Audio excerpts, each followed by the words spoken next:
Hello, my friends. This beautiful spring day in my garden. It's Lorraine here from the Great British Veg Plot. I'm really excited to share with you today a fabulous opportunity for us to grow together.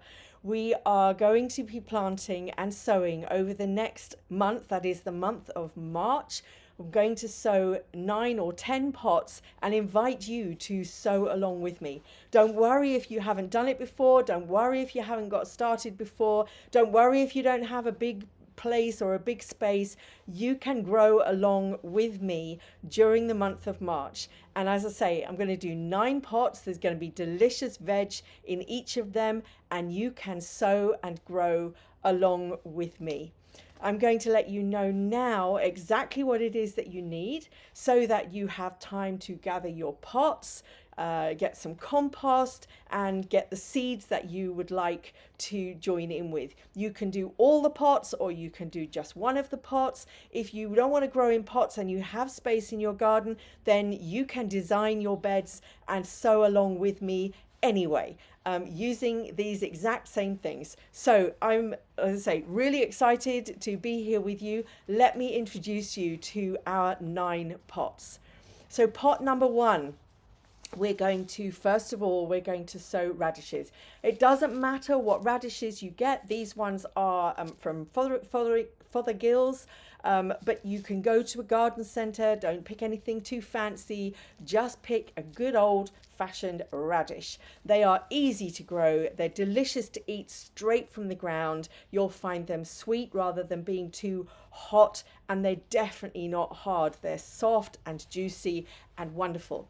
And then when the radishes have finished, I'm going to take you through this, but we're going to grow some dwarf French beans. So once again, you can get any sort that you like. These ones happen to be called dragon's tongue. I've got some more here that are purple ones, but you can get green beans, but they are dwarf beans. Dwarf beans are, or dwarf or French beans, are the thin, small beans, and the reason we're going to use those is because they are great for maturing a little bit later in the season after our radishes have finished. So that's pot number one, and we'll be sowing the radish first, and then we'll sow the French beans ready for a summer crop.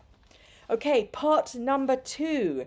So we're going to grow first some lettuce. So again, you can grow any kind of lettuce, whatever you floats your boat. I've got a purple one and I've got a green one here. But any sort of lettuce that you fancy, then get yourself some lettuce seeds. They are going to go in pot number two.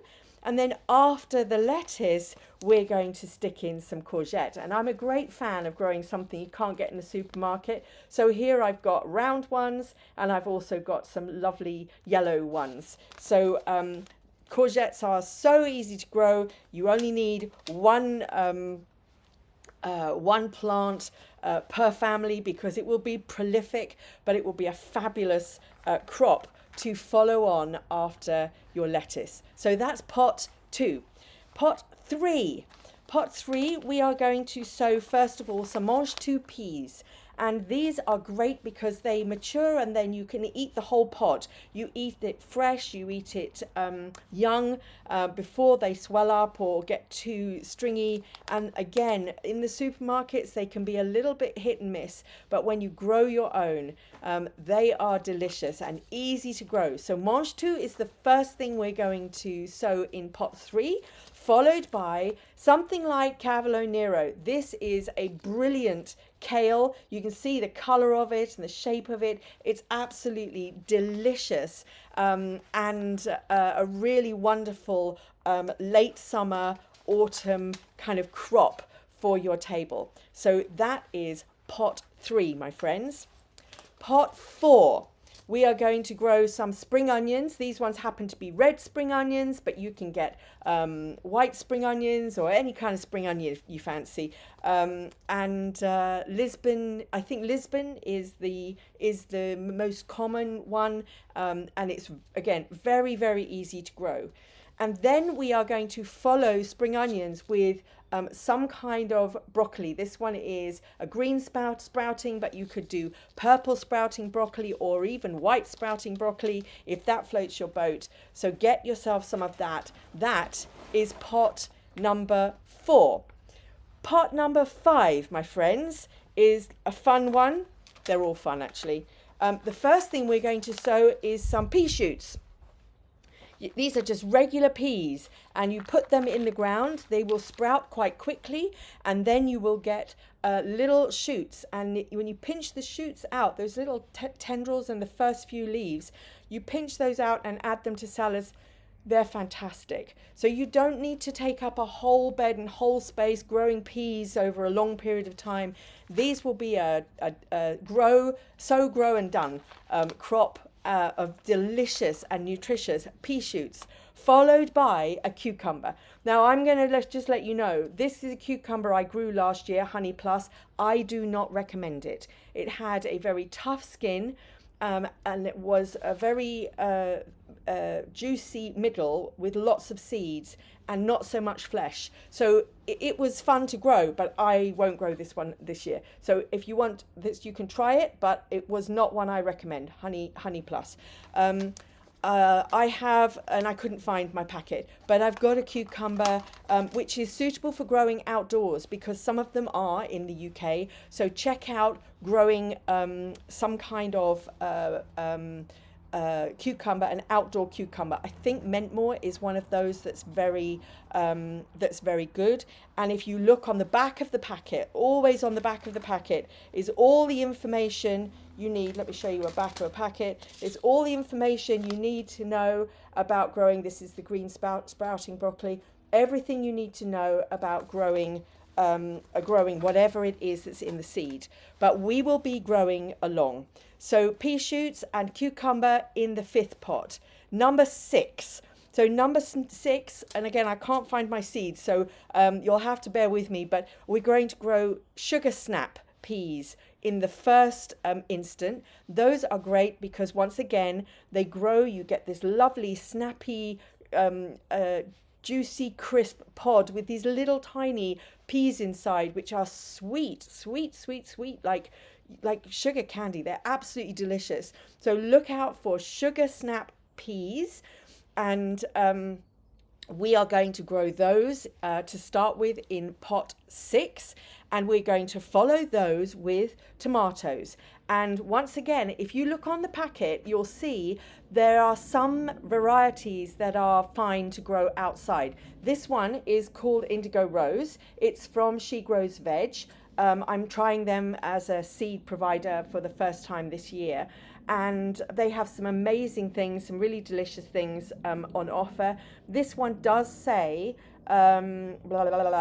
it says, although these tomatoes can be grown outside, they will perform better and for longer in a polytunnel or greenhouse. So it may be that you want to make sure that this particular pot is kept in a sheltered space up against the south-facing wall or something. We'll go through that as we explore.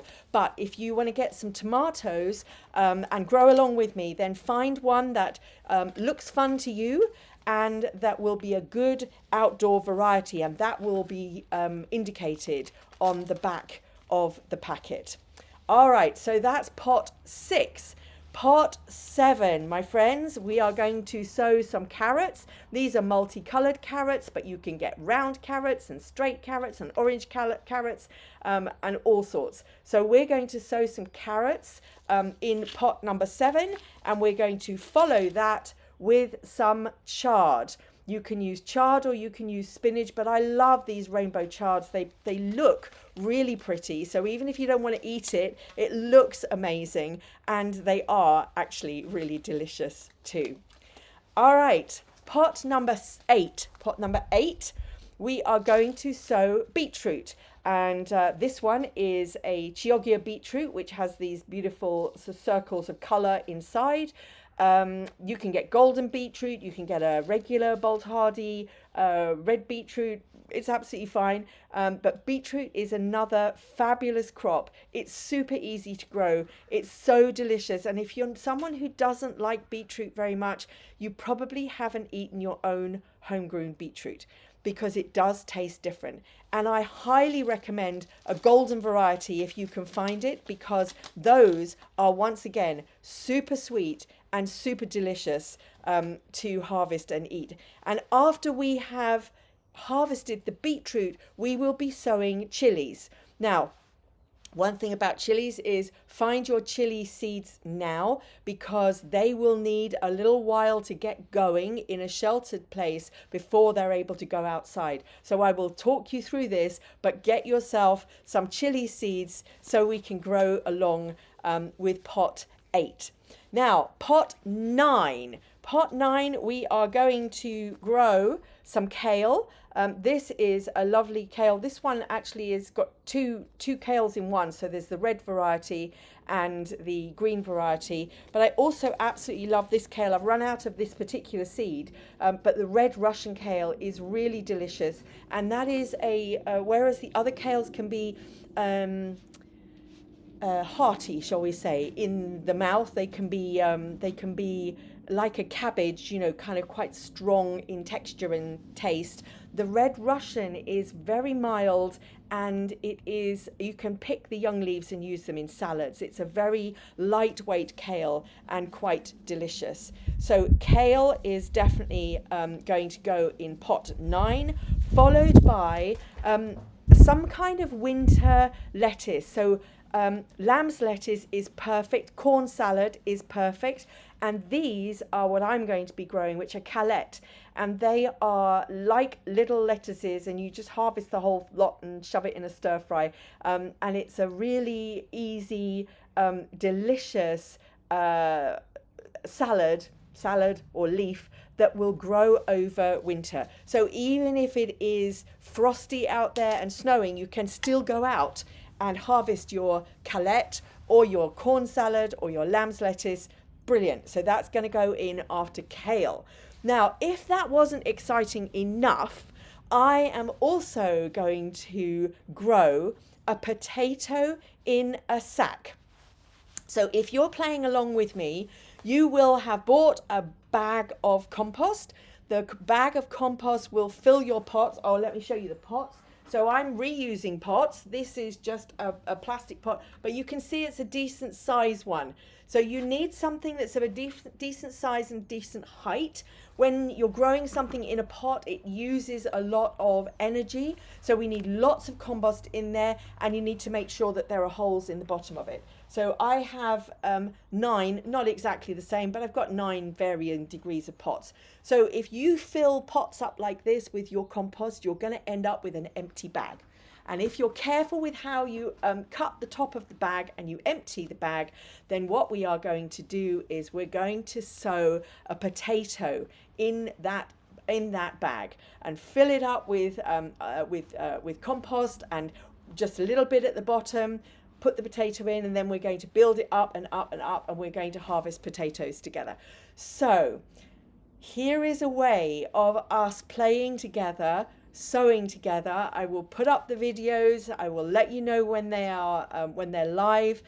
Those of you who are on Facebook, you will see that. Those of you who are on Instagram, you'll get a kind of a note that pot number 1 is live, or pot number 2, or whichever one we're doing, and we will do these together. So I'm super excited. I hope you are too. Please let me know what you think. If you don't like any of the veg that I've picked, then message me and let's see if we can swap it out for something that you'd love. The idea though is that out of each of our pots, we're going to get a spring crop, a spring summer crop, and then we're going to get a summer autumn winter crop. So plenty of choice, plenty of options, plenty of delicious food for your table, and I hope a great deal of fun exploring and perhaps trying something new.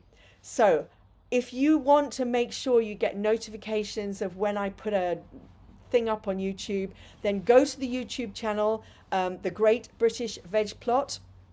Make sure you subscribe and then you'll get a notification when the new videos go up. And I'm, as I say, I'm buzzing. Can you tell?